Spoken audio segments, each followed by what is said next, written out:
สัตว์ในโลกาเกิดมาบอกแล้วสังขารแก่แล้วมันตึงบ่ไหวเปลี่ยนไปเตือนนิดชีวิตจิตใจเนื้อตัว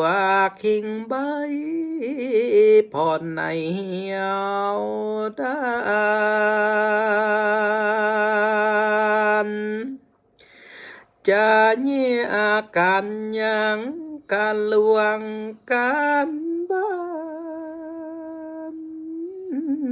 เป็นเตรำคาญเมื่อยล้าปวดตัวฟังตาสมองสั่งจ้าซ้ำเตือเหมือนบ้าปลาเอาของไว้ปุ้นจามเตียวเสาะหาว่ามือเต้าว่าเอามาไว้นี่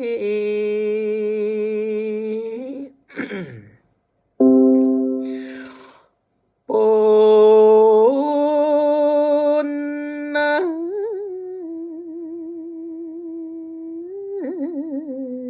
มนุษย์คนเฮาเป็นเอาอย่างจะรา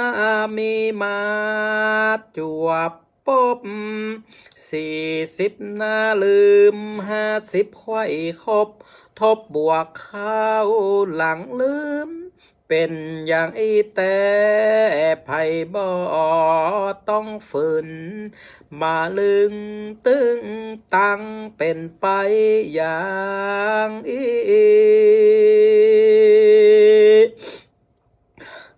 อาเนจกรรมนำมาก่อนกี้มันหากติดมาบีบกันอันว่าสังขารธรรมชาตินั้นมีในตัวหันเนิ่นนายหนุ่มแก่ก็รู้ผู้ไปจนตายเพียบเหมือนตุงใจบนกลางเจือกหอยถูกแดดถูกฝนลมปัดเตือนพุดหล่นลงดินย่อยยับหนุ่มแก่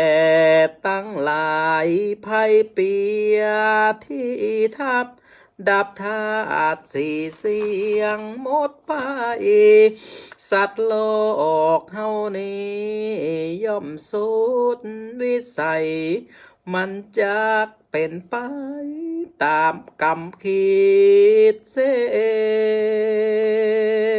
นมีหมอบมียาวิเศษบ่เล่นสุดจะเยียวยาและไทยปากมือเป็นคนทำบนหนักไว้ก็เพื่อจะได้ความดีคือจิตใจนั้นสดใสผ่องสีทำแต่ความดีละชั่วหือได้ชั่วและดีเป็นเหมือนเตียนตายติดตามตัวไปบ่ห่างถึงตัวเฮาตายมาลายมวยมังยังมีสิ่งอันความดีเหลือฝากเอาไว้ในโลกีว่าเฮายังมีดีเอาไว้อวดอ้างจะไปสวรรค์ก็ควรสรรเสริญหนทางไปบนจันฟ้า ฟังทำความดี อย่ารีรอจ้าเวลาบ่ท่าเฮานาอายุคนนั้นมันสั้นแต่นาบ่ฮู้เวลาวันตายเนิดเจ้าทำบุญกุศลอย่ารอให้แก่เท่าหมู่เฮาหนุ่มสาวคิงเหล่าได้อยู่พร้อมเฮอทำกรรมดี อย่าได้ทำบาปกรรมเน้อนอเจ้า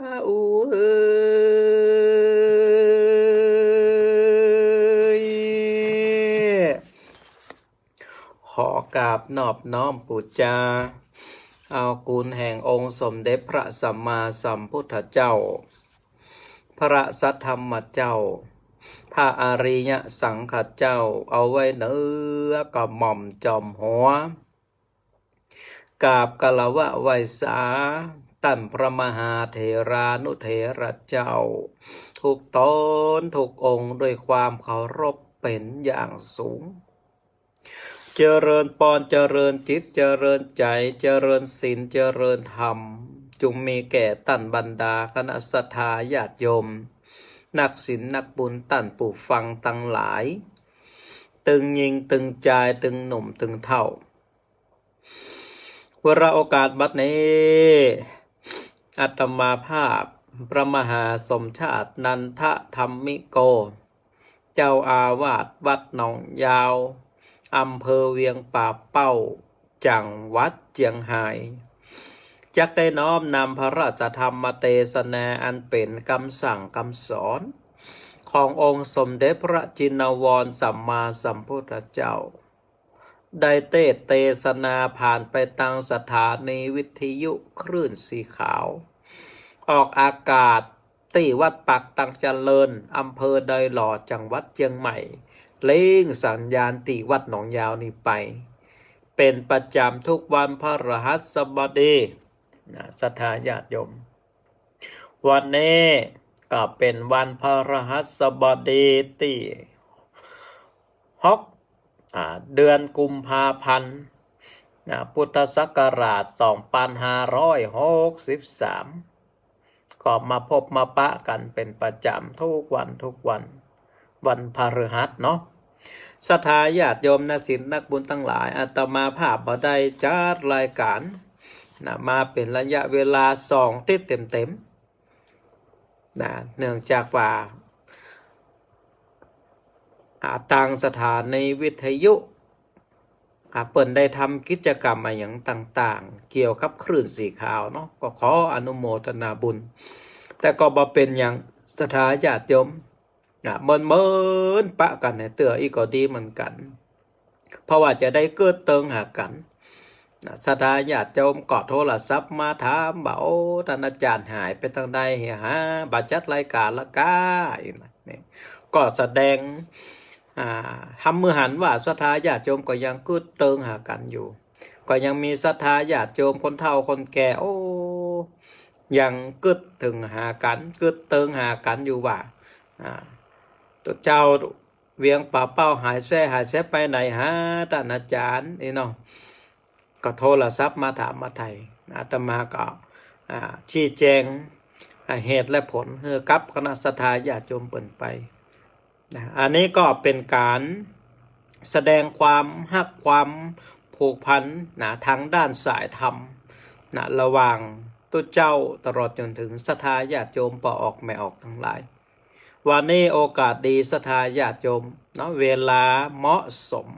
เวลาอันเป็นมงคลพอดิบพอดีตึงตัวเจ้าตลอดจนถึงตึงผู้ควบคุมสถานีวิทยุก็คิวว่างศรัทธาญาติโยมวันนี้ก็เลยได้มาพบปะกับศรัทธาญาติโยมศรัทธาญาติโยมสามารถติดตามรายการนี้ผ่านไปทางสถานีวิทยุคลื่นสีขาว วัดปักตางเจริญอำเภอไดหล่อจังหวัดเชียงใหม่ก็ได้เด้อเข้าไปทางเว็บไซต์ของวัดปักตางเจริญอำเภอไดหล่อจังหวัดเชียงใหม่ หรือฟังทางสถานีวิทยุคลื่นสีขาวเพื่อเช้าประชาก็ได้หรือแฮมจ้องตางหนึ่งสามารถติดตามทาง Facebook Live วัดหนองยาวตำบลเวียงอำเภอเวียงป่าเป้าจังหวัดเชียงรายโดยชื่อว่าพระมหาสมชาตินันทธรรมิโกศรัทธาญาติโยมก็สามารถติดตามได้เพื่อเป็นการเสียเวลาก็จะได้เทศนาธรรมเนาะเป็นธรรมแบบปืนเมืองเหนือเนอศรัทธาญาติโยมเพื่อให้ศรัทธาญาติโยมได้สดับรับฟังช่วยกันอนุรักษ์กำเมืองมรดกภูมิปัญญาอันเป็นกำเมืองของเขานะได้ดำรงคงอยู่เอาไว้นะจบเสร็จเรียบร้อยจะอธิบายเนื้อหาสาระโดยสังเขปต่อจากนั้นก็จะได้หับสายหน้าใหม่เบอร์โทรศัพท์กับเบอร์เก่าเบอร์เดิมหน่อยปล่อยแม่นะ089-955-8998นะ089-955-8998อันนี้เป็นเบอร์โทรของวัดหนองแงวเนอศรัทธาญาติโยมเดี๋ยวจบเดี๋ยวใต้รายการที่ปล่อยแม่เกาะโทรศัพท์มาบาเดียวนี่บัดต้องโทรมาแต่เนอนะเอาละศรัทธาญาติโยมฟังน้ำฟังธรรมต่อไปวันนี้พระธรรมเทศนาที่อาตมาจะนำมาเทศให้ปล่อยแม่ได้ฟังมีชื่อเรื่องว่ามาตาปิตุคำสอนของพ่อของแม่ศรัทธาญาติโยมเพื่อคือศรัทธาญาติโยมได้ลำลึกนึกถึงกุลของพ่อของแม่เพราะว่าศรัทธาญาติโยมทั้งหลายเล็กละอ่อนในสมัยบาเดียวเนี่ยบักไข่คือเติงหาบุญคุณของพ่อของแม่ละลืมพ่อแม่บ่ได้สนอกสนใจพ่อแม่พี่น้องสนใจการงานสนใจทำมาหากินเลี้ยงปากเลี้ยงท้องเลี้ยงไส้บ่ได้สนใจพ่อแม่พี่น้องทำให้ความสำคัญระหว่างพ่อแม่กับลูกกับพี่กับน้องนี่ขาดหายไปเพราะฉะนั้นพระธรรมเทศนาดวงนี้ก็จะเป็นการเชื่อมสัมพันธ์ย้ำเตือนสติเป็นการเชื่อมสัมพันธ์ย่ำเตือนสติศรัทธาญาติโยมเนาะเฮือใดเกิดเติงถึงพระคุณพ่อของแม่นะโมตัสสะภะคะวะโตอะระหะโตสัมมาสัมพุทธัสสะ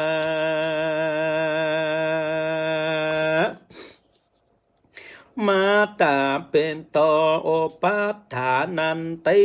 ดุราโตโตจันนาสัพปุเลสาตังลา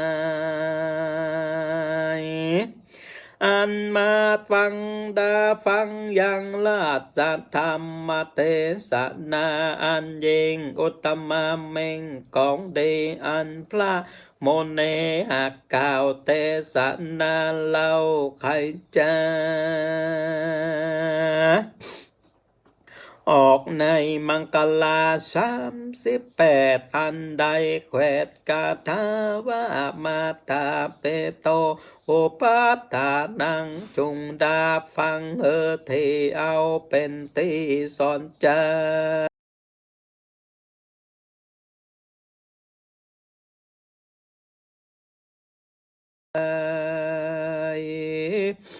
แก่คนยิ่งใจจุโพได้หูแจ้งตั้งดีเอาตัวนี้จากบาปยาพามัดการกุศลใจมงกรเจตเปื่อตัดกิเลสตัณหาพระปุณธาทาไลโลกหูแจ้งโพดทรงสารสร้างสมปานมากสีทรงไข่หากเป็นทะลาเมินมาลำบากตุกภาวะจาดปั๊มเป่งมาโพสัต นานาหลายหมู่ใดเข้าสู่นิพพานข้ามออกกะสงสารกำนาพ้นจากข้าแห่งโลกีกะตำกรรมดีไปใจจงเล็บกะตำบนไว้เพื่อแผ่สาละแด่เตตานสร้างวิหารลงโบสถ์เป็นพระโยชน์สาทานมักกาต่างน้อยใหญ่แปลงขัวกายคำไปอันใดและมีประโยชน์บ่มีโทษสันใดแป่งใจใสแผ่กว้างดังพระกล่าวอ้างเตสานาว่ายังกุลปิตามันดาพ่อแม่ตันนั้นแผ่พาณีอย่างบุตรตาบุตรเตลูกเท่านับแต่เขาสู่ในคันทาลงตุกขังลำบากอดกันยากของเกณฑ์ของเจียงเจนอร่อยสมเพชรก้อยผ่อนตัวหากลัวบุตรตาลำบากตนแม่หากถ้านอมใจจักเตียวไปมาลูกนั่งบ่อฝ้าฟังเลี้ยวปานมือก็พันกุมกอดก้อยย่างตอดไปมาปิดจารณาทวนทีจักไปไตเหนือก้อยแฝงเฟือย้ายบาดกวดเต้าประลาดความงายโลกจักตายความขาดแม่บ่ประมาทเตียวต่างก้อยสวะวางทวนทีแป่งใจคุยเจยบ้านสาละตานบ่ขาดบ่ประมาทแก้วตั้งสามแป้งใจงามชื่นสู่เพื่อเข้าสู่บุตตาจากเกิดมาจะลาทุกกองบาปกองปุญมีใจหนุนแผ่กว้างได้รีบสร้างต่างดีแม่พานีลูกนักพาเจ้าเก่าจาว่ามาตามันดาพ่อแม่เป็นพรหมแก่ลูกบุตตามีคุณอนันตาที่สุดบ่ได้จงจำไว้พิจารณาสังขารพ่อแม่อันมีคุณแก่ตัวตนอย่าจนกันอย่า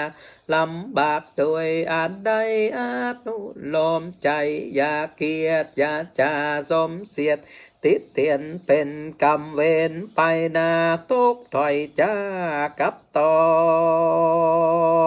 นกันคนใดฉลาดบ่พามาตั้งทำจุงคบยำพ่อแม่ตั้งจิตแผ่เชื่อจนตั้นเสียงบนไปแล้วอย่ากาดแก้วลาสาโอติสะตานไปหาดังอันใดชื่อว่ากตัญญูกตเวทีตามกองดีอาลียาจาดนักผาดสรรเสริญและนาสัตถาสัพปัญโยตนเป็นคู่แก่โลกตนโพสัตทั้งหลายกล่าวกาถาไปแน่ว่าปุตตะทาลันสาสังฆาโหพ่อแม่สังขาลูกเต้าบ่โศกเศร้าก้อยใจหมดแมงไลตอมไตปัดวีไล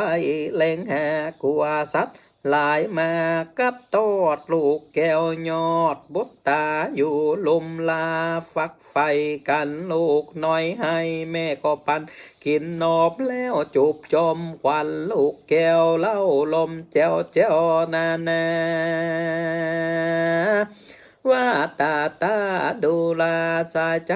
พ่อแม่จงรับแต่นอนดีบอกวันคุยลูกเต้ามือลูบเล่าจมควันพาปกปันหอบพาตุ้มปอกกาเนวัดถ้ามาเปลี่ยนบ่อหือเปียกเปื้อนไปนาย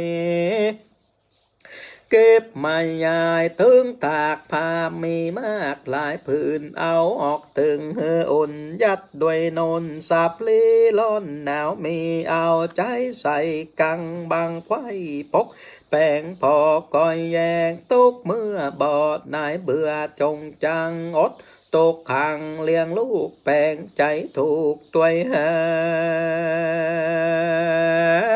เพื่อสองลาลักลูกเหมือนเชือกผูกกอทนตกแววอนตกเมื่อก่อย้อนเบื่อลูกพุทธาบ่อาจสังขญาใดลูกควรใด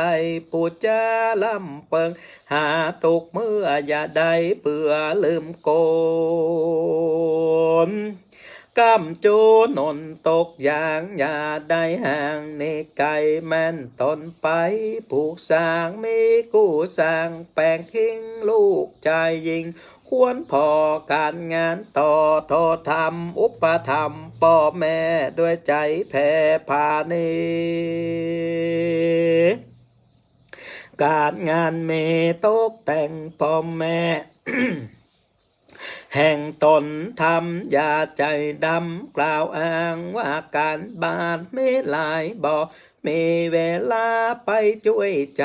ลิงด้วยลืมคุณพ่อแม่ช่วยนนเลี้ยงใหญ่5-6 คนใจพอดีบุตรตาบุตรตีบอกกันอยากใดทันลงยากสันได้เลี้ยงลูกไปจูบ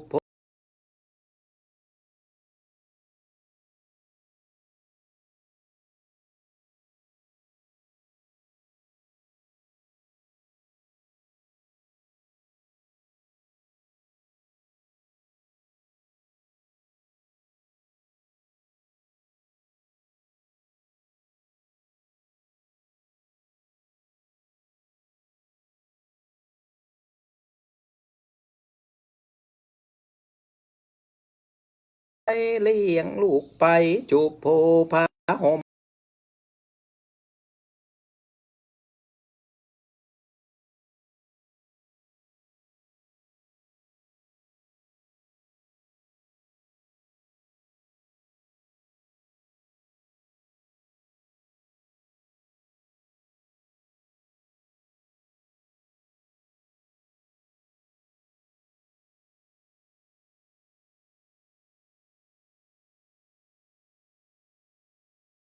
พายาทเปียตีอาจปราวีเจ็บปวดมีบังเกิดร้อนหนาวเดือดวัดไอเจ็บไปในและนอกจุงส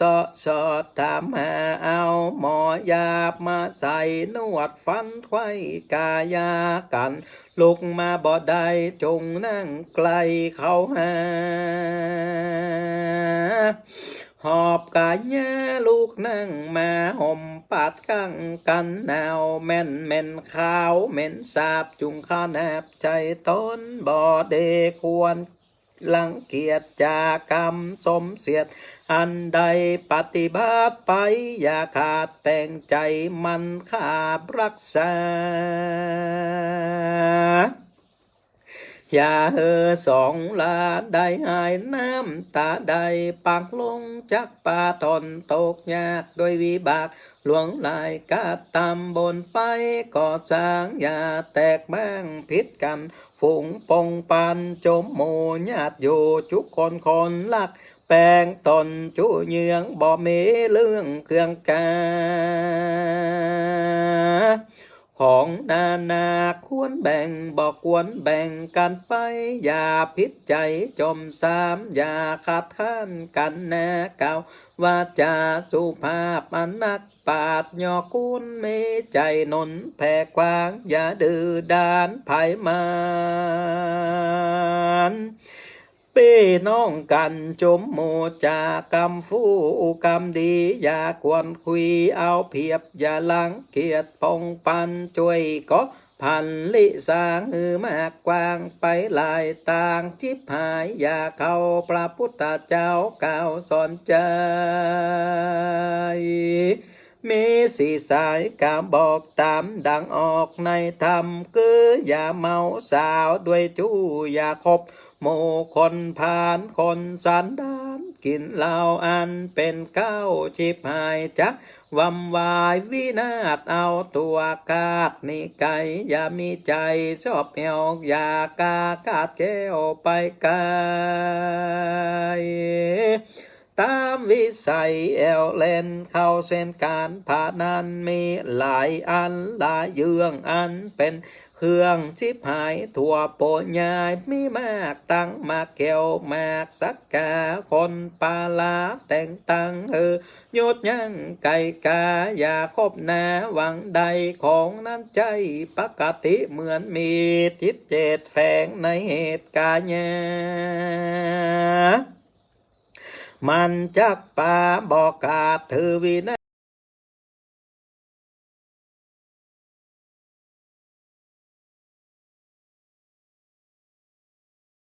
หายแม่นได้หลายบ่อิ่มได้แล้วยิ่งเอาแถมจะตาแควนมาไขว้ความสวยใหญ่มาเติงสมบัติเลืองซ้ำเสียงมดเลื่อนเกียงหายไปของหลวงลายบอกข้างเตมั่งเปปันเหมือนดังไฟก้องใหญ่ไม่เอาไล่นาส่วนไม่ตุกคนตุกแห่งบอกข้างแต่อันใดสิบหายไป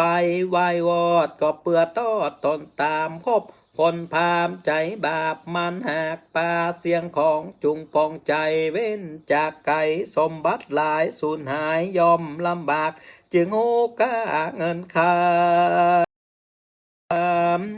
จงกระทำเปลี่ยนไปใจหาใดโดยจอบทำปาเนจขานกระทำไล่ลู่เจ็บจ่ายแต่พอดีเขาของมีจ้างจ่ายหู้เบี่ยงบายพอควร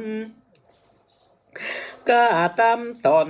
ที่ซื้อแต่ตีจำเป็นคนนักเลงอย่าไกลคนแง่วใบใจดำมันจังนำสู่บาปเขานิราชต่างพิษมีดวงทิศกาดางอย่าเข้าข้างเปื้อนฝูงมีใจนุนต่างถอยอย่าปล่อยอารมณ์น้ำจงตามกรรมผู้ฉลาดเชื่อนักปราชญ์คนดีอย่าหนีจากนักปราชญ์อย่าประมาทการเรียนจักแดงใจเมื่อไปนาจุงกลมนาเล่มไปและนาตัสสมาจาตะโว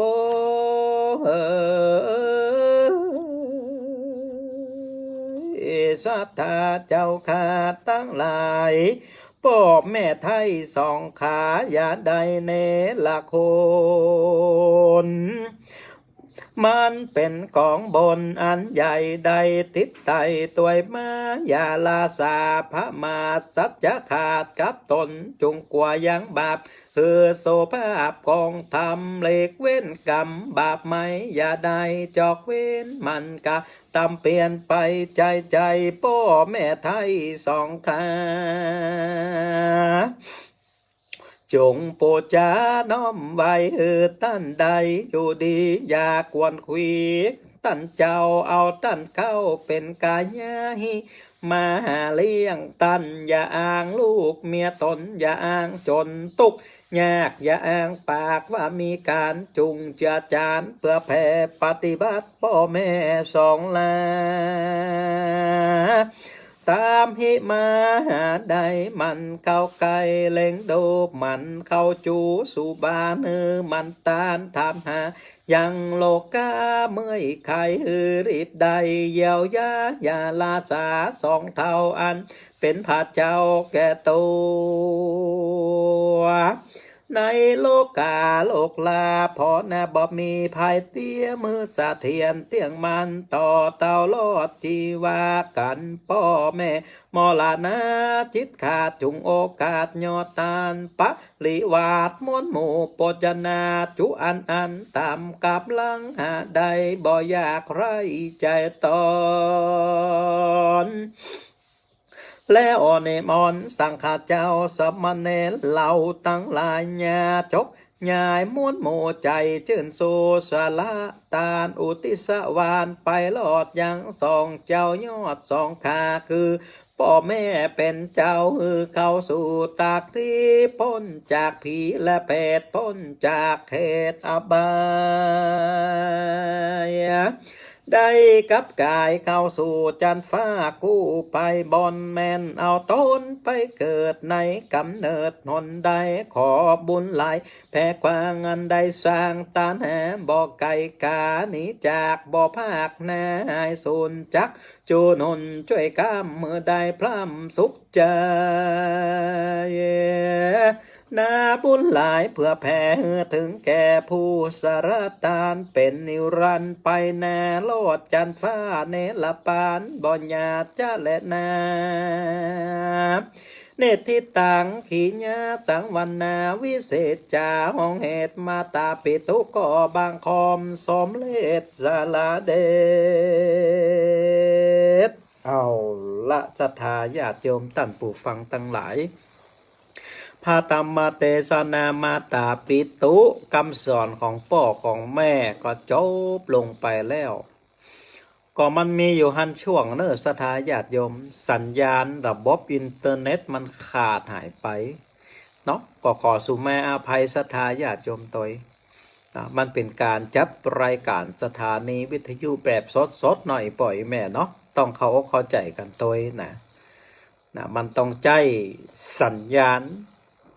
จากอินเทอร์เน็ตนะบางครั้งก็สภาพอากาศที่มันแปรปรวนนะบางครั้งฝนตกฟ้าห้องนะศรัทธาญาติโยมนะมันก็มีปัญหาเกี่ยวกับเรื่องการส่งสัญญาณก็ขอสุมาภัยศรัทธาญาติโยมตัวกันเลยกันนะที่ฟังแบบพังแบบขาดตอนไปมาตาปิตุคำสอนของพ่อของแม่ศรัทธาญาติโยมบ่มีคำสอนใดในโลกที่จะดีเท่าคำสอนของพ่อของแม่เฮาท่านทั้งหลายลืมตาอาปากได้ชีวิตได้ลมหายใจเติบโตใหญ่ขึ้นมาศรัทธาญาติโยมก็เพราะว่าพ่อแม่ได้ฟูมฟักรักษาเลี้ยงดูมาแต่น้อยๆฉะนั้นเฮาท่านทั้งหลายควรที่จะระนึกถึงบุญคุณพ่อบุญคุณแม่พ่อแม่เปรียบเสมือนพระอรหันต์ในจิตในใจของลูกเต้าเหล่าหลานทั้งหลายถ้าบ่มีเปิ้นนี่นะเฮาบ่สามารถที่จะมีชีวิตอยู่ได้และเมื่อเฮามีชีวิตเจริญเติบโตขึ้นมามีการมีงานมีเงินมีคำเฮาก็จะต้องใช้เงินใช้คำนั้นตอบแทนบุญคุณพ่อบุญคุณแม่คือดีที่สุดจนเสี่ยงอายุไขของเปิ้นแม้ว่าเปิ้นเสี่ยงอายุไขไปแล้วศรัทธาญาติโยมเฮาก็จะต้องรีบสร้างบุญสร้างกุศลอุทิศไปหาเปิ้นเป็นบุญสมทบส่งไปฮือเปิ้นคล้ายๆกับว่าเฮาท่านทั้งหลายส่งเข้าฮือเปิ้นถึงแม้ว่าเปิ้นบ่สามารถที่จะมากินเข้าได้เป็นกรรมอย่างเฮาท่านทั้งหลายแต่เฮาท่านทั้งหลายส่งเข้าก็คือว่าทำบุญทำทานให้เปิ้นเมื่อเปิ้นล่วงลับดับขันไปก็เป็นการล้ำลึกนึกถึงคุณของพ่อของแม่ได้อยู่เหมือนกันเพราะว่าเปิ้นได้ละให้นาป่าตั้งเคหสถานบ้านเฮือนอะไรอย่างต่างๆคือเฮาท่านทั้งหลายได้อยู่ได้อาศัยได้ทำมาหากินเฮาก็ควรที่จะสำนึกบุญคุณสร้างบุญสร้างกุศลนำกับข้าวกับปลาอาหารไปทำบุญที่วัด นะเพื่อที่จะขอในมนต์ตัวเจ้าเฮือใดปั่นปอนเพื่อที่จะได้อุทิศส่งบุญส่งเสบียงอันนี้ไปหาเปิ้นผู้รวมรับดับขันไปก็มีศรัทธาญาติโยมถามอาตมาภาพว่าโอ้นะเฮาไปทำบุญตีอื่นบ่ได้กาทุกเจ้าทำไมเฮาจำเป็นที่จะต้องมาทำบุญกับทุกเจ้าตนนั่นทุกเจ้าตนนี่ตัวเฮาไปทำบุญโรงพยาบาลบ่ได้กาเฮาไปทำบุญกับละอ่อนกำพร้าบ่ได้กาได้ศรัทธาญาติโยมอันว่าการทำบุญนะมันก็แล้วแต่เจตนาเฮาจะไปทำบุญทำทานตีโรงพยาบาลก็ได้นะตีสถานเลี้ยงเด็กกำพร้าก็ได้นะตีไหนก็ได้ตีสถานตีนั้นได้รับประโยชน์แต่ศรัทธาฟังดีๆเด้อแต่องค์สมเด็จพระสัมมาสัมพุทธเจ้าได้ตรัสเอาไว้ว่าเนื้อนาบุญของโลกไม่มีนาบุญอื่นยิ่งกว่าก็คือพระพุทธพระธรรมพระสงฆ์ศรัทธาญาติโยมถ้าเฮาท่านทั้งหลายสร้างบุญสร้างกุศลคือกับพระพุทธพระสงฆ์คือตามพระพุทธพระธรรมพระสงฆ์ซึ่งเป็นเนื้อนาบุญอันใหญ่นะก็จะมีอานิสงส์นักกว่าการสร้างบุญสร้างกุศลในสถานที่อื่นๆเพราะว่าพระพุทธพระธรรมพระสงฆ์พระสังฆเจ้าทั้งหลายเนี่ยศรัทธาญาติโยมถือได้ว่าเป็นแก้วรัตนะทั้ง3ประการที่ประเสริฐที่สุดในโลกที่มีความบริสุทธิ์พุทธผ่องที่สุดในโลกถ้าเฮาท่านทั้งหลายสร้างบุญสร้างกุศลในผืนตีนาตีอุดมสมบูรณ์ไปด้วยปุ๋ยไปด้วยพืชพันธุ์ธัญญาหารตีดีตีสมบูรณ์เมล็ดข้าวโพดฟักแฟงแต่งเต้าของอีป่อยแม่ตีปลูกลงไปในนาตีดีนั้นมันก็จะงอกเงยมันก็จะดีจะงามศรัทธาญาติโยมมันก็จะเจริญเติบโตขึ้นบ่อยชั้นใดก็ชั้นนั้นศรัทธาญาติโยมถ้าเฮาท่านทั้งหลายไปสร้างบุญสร้างกุศลให้กับพระภิกษุสงฆ์องค์สังฆเจ้าพระพุทธพระธรรมพระสงฆ์เจ้าอีนะฟักแฟงแต่งเต้าพืชพันธุ์ธัญญาหารตีปอยแม่ทั้งหลายได้ปลูกลงไปในพื้นนาตีดีมันก็เจริญเติบโตมันก็จะได้บุญกุศลเกิดขึ้นกับตนกับตัวกับจิตกับใจนะเนาะอีปอยแม่อันนี้องค์สมเด็จพระสัมมาสัมพุทธเจ้าเพิ่นได้ตรัสเอาไว้อย่างแต่ว่าในส่วนการทำบุญโรงพยาบาลก็ดีสถานเลี้ยงเด็กกำพร้าก็ดีหรือว่าสถานที่อื่นๆก็ดีก็ได้บุญเหมือนกันแต่ว่าได้บุญบรรนักเต้าการสร้างบุญสร้างกุศลคือกับพระพุทธพระธรรมพระสงฆ์ศรัทธาญาติโยมเพราะฉะนั้นองค์สมเด็จพระสัมมาสัมพุทธเจ้าเปิ่นก็เลยตรัสเอาไว้คือเฮาท่านทั้งหลายได้ฮือตานได้รักษาศีลได้เจริญเมตตาภาวนาสร้างบุญสร้างกุศลไปแต่การถวายทานที่ได้อานิสงส์ได้บุญกุศลนักที่สุดนั่นก็คือการถวายทานให้แก่พระพุทธพระธรรมพระสงฆ์พระสังฆเจ้าเพราะว่าบุคคลต่างๆเหล่านี้เกิดมาแล้วในโลกนี้เพื่อที่จะ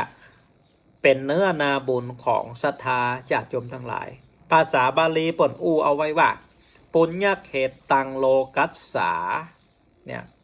พระเจ้าพระพุทธพระธรรมพระสงฆ์เจ้าเนี่ยเป็นเนื้อนาบุญของโลกไม่มีนาบุญอื่นยิ่งกว่าดังนี้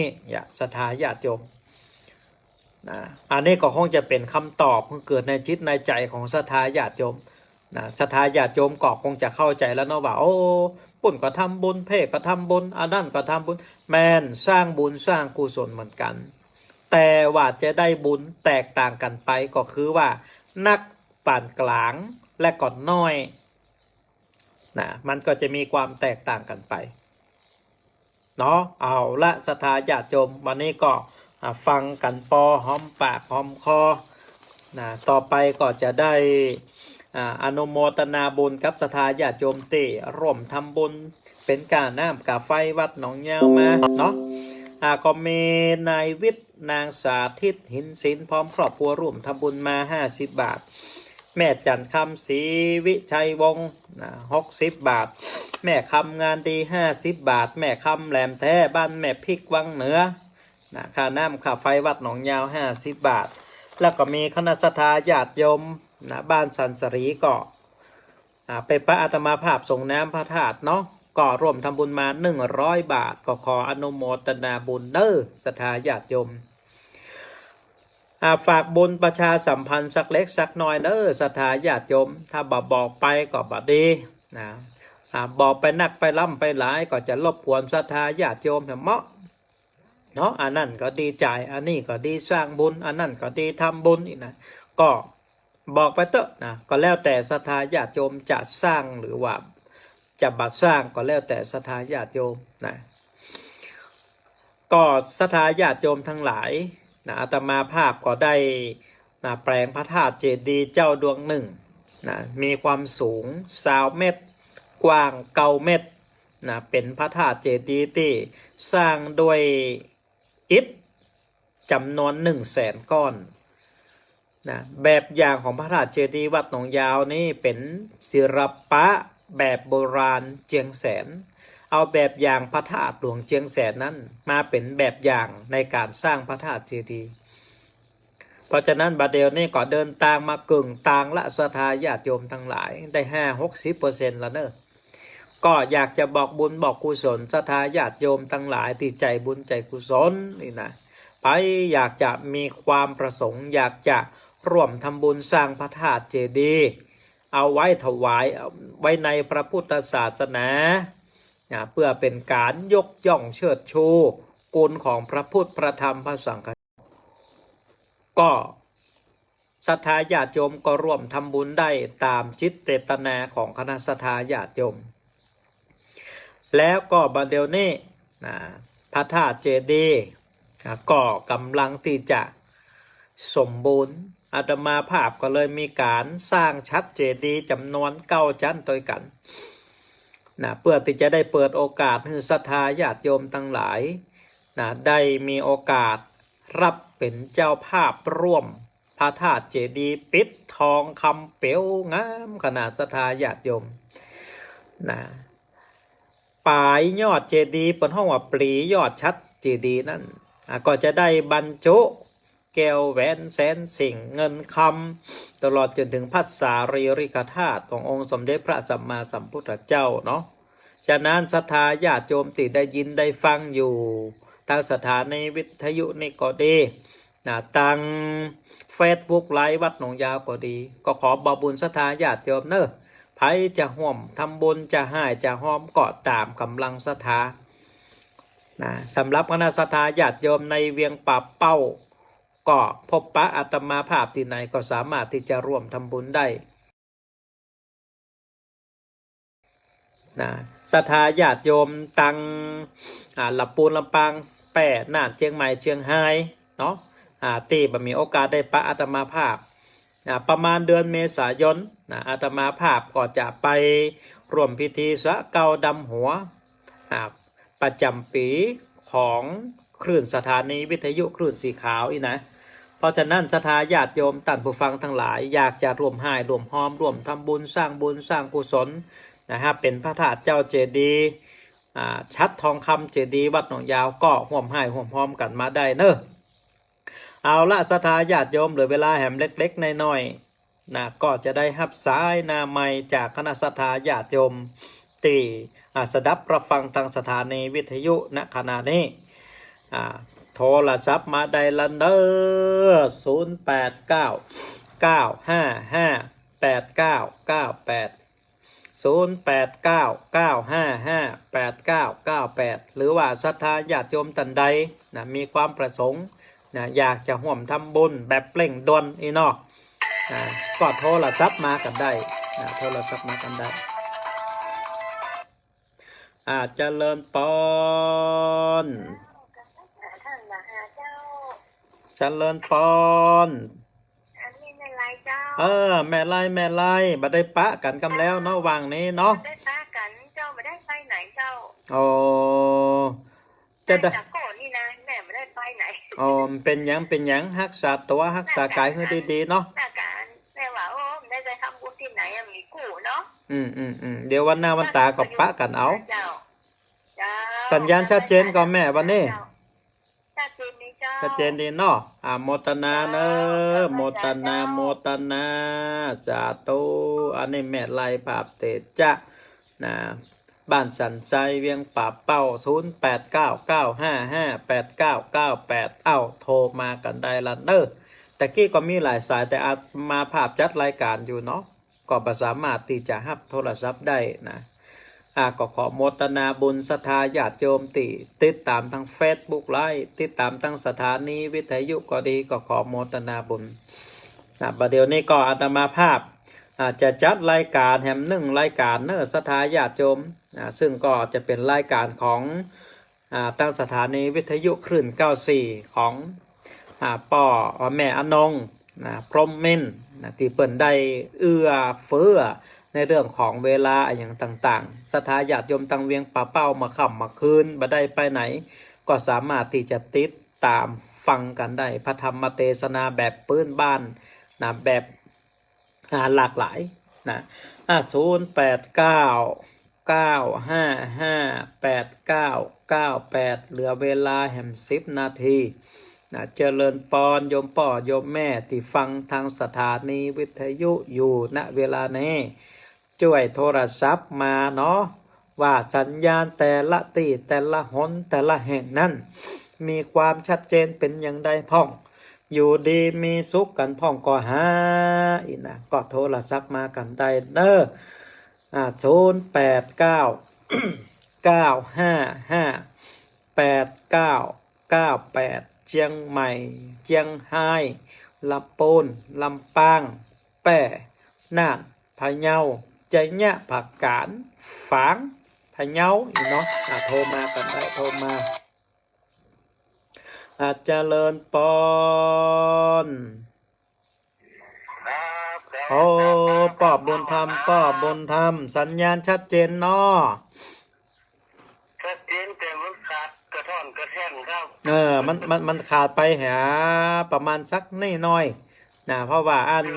สัญญาณอินเทอร์เน็ต4-5 วิอย่างเนี้ยมันก็เป็นอย่างนี้เป็นประจำเนาะมันเป็นรายการสดเนาะต้องเดือนผมรับต้องเดือนผมมาต้องเดือนรับเดือนมามันอย่างก็สัญญาณอินเทอร์เน็ตป่อสัญญาณอินเทอร์เน็ตสัญญาณอินเทอร์เน็ตมันถ้ามันขาดไปมันก็จะขาดไปประมาณสัก2-3 นาทีประมาณเนี้ยนะหรืออาจจะน้อยกว่านั้นจะได้ก็วันหน้าวันตาก็มาให้มาหอมมาห่มทำบุญด้วยกันเด้อครับผมโมทนาเนาะโมทนาสาธุสายที่3เจริญปอนไปจ้าพระมหาเจ้าจากทางใดโยมแม่จากเปลี่ยนสอวังเหนือเจ้าวังเหนือเนาะกำนี้ตั้งวังเหนือจะได้ฟังผ่านคืน94แล้วเนอะโยมแม่เนอะ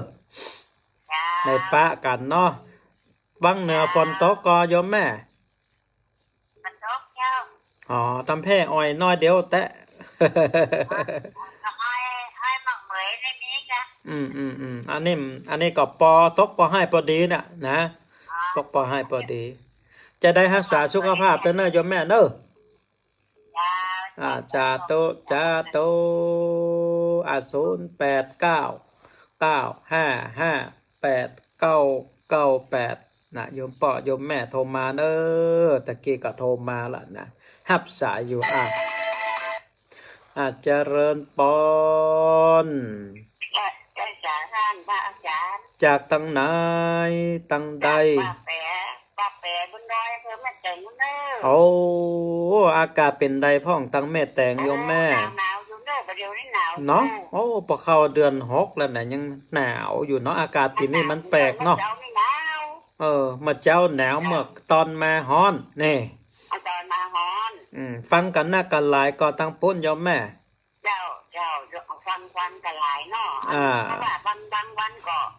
ฟังท่านพระครูพิชิตศิลพรฟังกันหลายๆเนาะฟังกันไปเตอะเป็นการอนุรักษ์รักษาเพราะน้ำเปิ่งฟังน้ำพอดค จะเงียบจ้ะฟังแล้วก็สบายอกสบายใจเนาะเจ้าเราจะได้โมทนายมแม่เนอจาโตจาโตอาจจะเลินปอนปิดจะเลินปอนยมป้อจากที่ไหนว่านานกว่าเศษวันนาแดงนาน้อยนะครับเจ้าเก่าเจ้าเดิมสัญญาณชัดเจนก่อยมป้อมันเจ้าในใครคาดหายมันจะได้อาจารย์มันเป็นแต่ระบบอินเทอร์เน็ตยมป้อระบบอินเทอร์เน็ตเขาพังกำลังวันหายหมดระบบอินเทอร์เน็ตส่งสัญญาณเนาะมันคนละตีคนละต่างเนาะเดี๋ยวจะปรับปรุงเห็นเนาะเดี๋ยวจะปรับปรุงต่อไปนะโยมป้อเนอะละโมทนาสาธุสาธุเหมือนกันเจริญพรละเหลือเวลาแฮม5 นาทีโทรมากันได้แฮมชัก2-3 สายเนอะโทรมามือกำลังใจคือกันบางคนก็ฟังอยู่แต่อีแม่บัดไรโทรก็บ่เป็นยังบางคนติดแก่นโทรศัพท์น้อยก็โทรม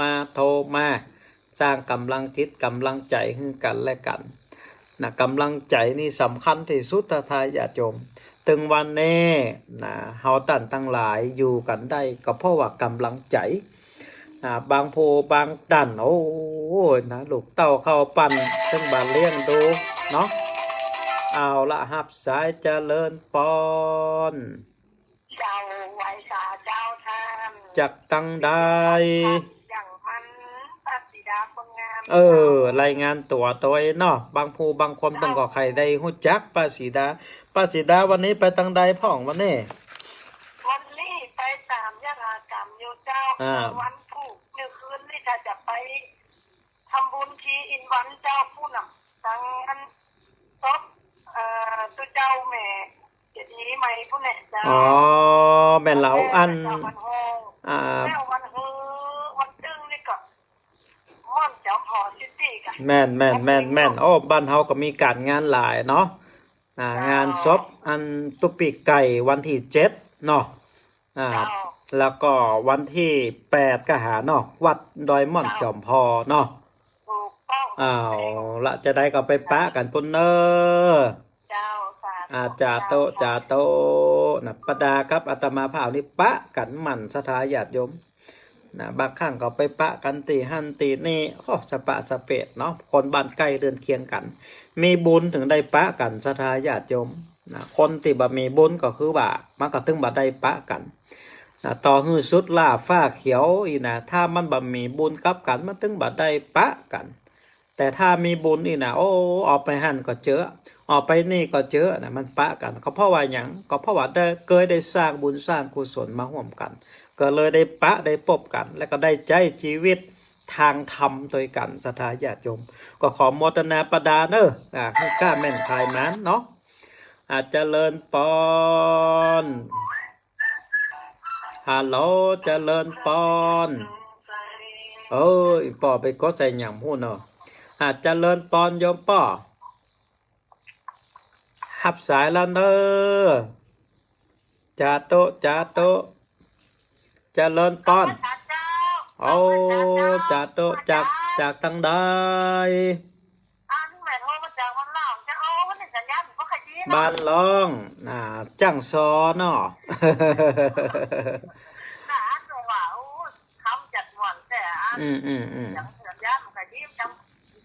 เดี๋ยวจะปรับปรุงแก้ไขไปนั่นแม่เนาะเดี๋ยวปะกันอันวันที่7เนาะจ้ะแม่เนาะจาโตเหมือนกันเจริญปอนละศรัทธาญาติโยมทั้งหลายก็เวลาก็ใกล้จะหมดลงแล้วอาตมาภาพก็ขอนำรายการเสียงสารล้านนาแห่งวัดหนองยาวจากลาศรัทธาญาติโยมไปแต่เพียงเท่าก็ขอโมทนาบุญคณะศรัทธาญาติโยมติดโทรมาทุกสายศรัทธาญาติโยมติดตามทางเฟซบุ๊กไลฟ์วัดหนองยาวตลอดจนถึงธรรมพระคุณเจ้าทุกตนทุกองค์ก็ขออำนาจบารมีธรรมองค์หลวงพ่อพระเจ้าแสนแสวัดหนองยาวที่นี่จงได้ปกปักรักษาสถานาบุญตั้งหลายได้อยู่ดีมีสุขเหมือนกันกูคนเจริญปอน